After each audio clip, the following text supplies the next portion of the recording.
Pada hadrat Abdullah bin Mas'ud radhiyallahu Rasulullah SAW telah Sallallahu alaihi wasallam. Keperosotan Bani Israel bermula demikian ini apabila seorang lelaki di kalangan mereka bertemu dengan lelaki yang lain. Maka dia berkata, wahai fulan, takuti Allah SWT dan tinggalkanlah perkara yang kamu lakukan kerana perkara tersebut tidak halal bagimu.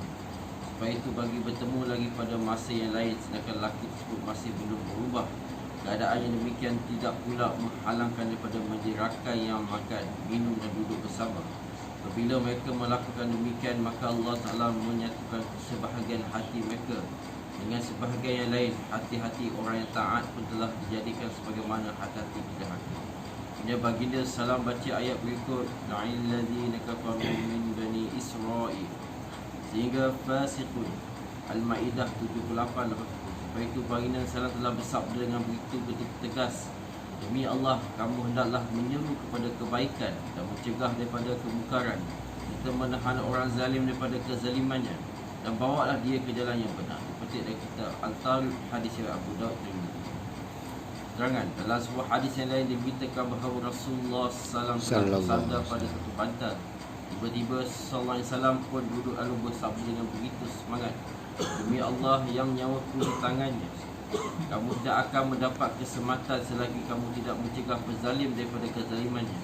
Dalam satu hadis lagi, Nabi SAW telah bersumpah dengan nama Allah Taala. Dia bersabda, serukanlah ambil ma'ruf dan nahi anil munkar, dan cegahlah pezaliman dengan kezalimannya, dan teruslah mengajak manusia ke jalan yang benar. Jika tidak, hati-hati kamu akan menjadi sama seperti hati-hati mereka Bani Israel, dan kamu akan menjadi sama seperti hati-hati mereka Bani Israel, dan kamu tidak akan dilaknat sebagaimana mereka dilaknatkan. Baginda Sallallahu telah membaca ayat Quran untuk mengukuhkan sabdaannya bahawa salah satu sebab mereka dilaknat ialah kerana mereka tidak mencegah kemungkaran yang berlaku di kalangan mereka. Dewasa ini adalah dianggap satu kebaikan jika seorang itu memanis muka dengan semua orang, bercakap mengikut kesesuaian tempat dan keadaan, dianggap sebagai satu kebijaksanaan dan sikap akhlak yang tinggi.